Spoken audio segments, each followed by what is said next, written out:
Can you explain functional freeze?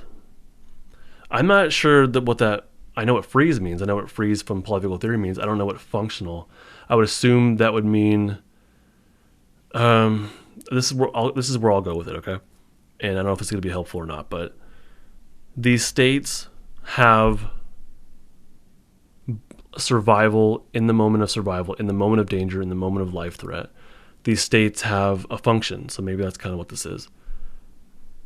The state of shutdown, in particular, is this collapsed, numb, disconnected state. Day to day, going to work, that's not ideal. But surviving something, like if we get attacked by some sort of lion or something like that, then what's going to happen is that we might go into that shutdown, and that could actually help us survive. So there's a function to shutting down, which is we go numb, which can help us to survive and run away to safety if we have a chance.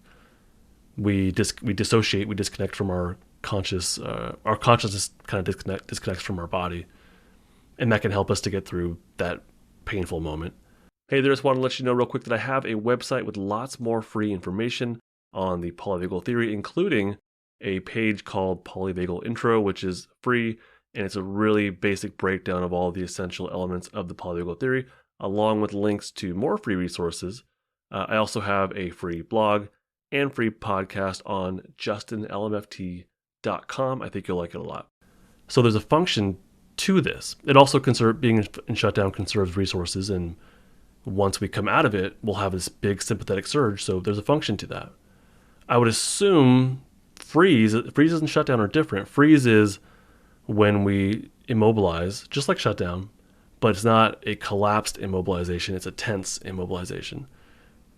So it could maybe serve the same function of, I don't know, a predator may be less likely to pay attention to what looks like a corpse.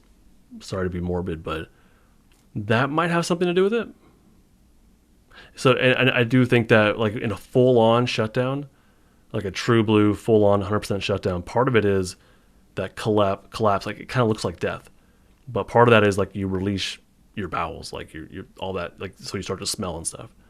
That has a function to it of warding off a potential predator. So all these things have a function. I would assume that's kind of what it means. And looking like a corpse might actually help somebody get through a situation. So hopefully that makes sense. Okay, Irene Lyon talks about functional freeze as still being able to Oh, okay, I got you. As still being able to function. Okay, so that I'm talking about, like, the function of, and this is the language I use in my Polyvagal 101 course. There's a function of these states in the immediate survival moment. But we get stuck in these states, not broken. We get stuck in these states, and then the experience of being in a stuck freeze state is different. The experience of being in a stuck shutdown state comes from that survival, very primal state, right? Or reaction, I guess. So it comes from that, but we may not be like full on dissociated. We might still be present, but now we're numb and present. Or we may be in a stuck fight sympathetic state.